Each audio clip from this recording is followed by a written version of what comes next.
Hey, this is David Seay, and thank you for joining me for a real estate update in the Charleston, South Carolina market. I wanted to just give you a little bit of a snapshot about what our economy is doing when it comes to real estate. So let's talk about the office space.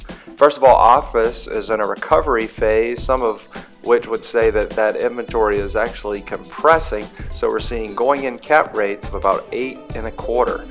In the central business district, especially in the downtown peninsula area, that's extremely competitive to try to find space now, especially if you need it to be renovated. But what we're on average seeing is a vacancy rate in general about 7.5% and a market rent anywhere between $21 and $22 for our office space. Moving over to retail space, again, in a bit of a recovery, it's a little bit competitive. People not quite sure what's going to happen with all of our e-commerce sales throughout the country. But in Charleston, we're going in on cap rates somewhere between 7 and 7.5%, and we're seeing 6% vacancy rates and market rents roughly between $14 and $15, all of which are on a triple net basis.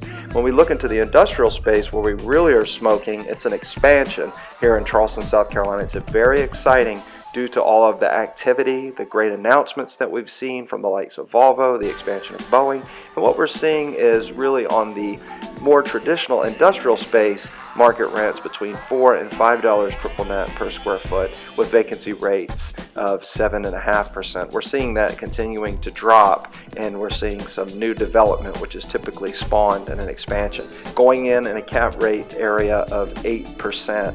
When we're looking at multifamily, we're looking at going in cap rates of 6.7%. Of course, value is in the eye of the beholder when it comes to multifamily investments, and it's hard to find those beautiful deals downtown. There are some suburban deals that can be done at much higher cap rates and different rental rates, but if you're trying to get on the peninsula, you can expect to pay at least a 6% cap, sometimes lower, to try to get a good investment property there. Over in the lodging or hotel sector, of course, with all of the tourism and the beautiful things happening in Charleston, South Carolina, and all of our southern charm, the good side, if you will, we're seeing our cap rates of going in between 8 and 8.5, continuing to see great occupancy, great times for people to come to Charleston, and it's very competitive to try to get this due to our uprising foodie culture that we've been having here for a while, and most people love to come to Charleston and eat.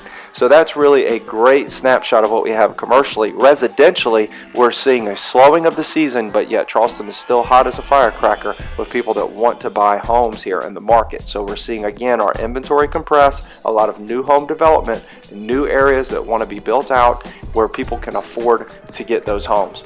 Let's not forget, I broker businesses, I broker commercial real estate and residential real estate. Please let me know how I can help you. This is David Seay of Seay Development. Thank you so much for your time.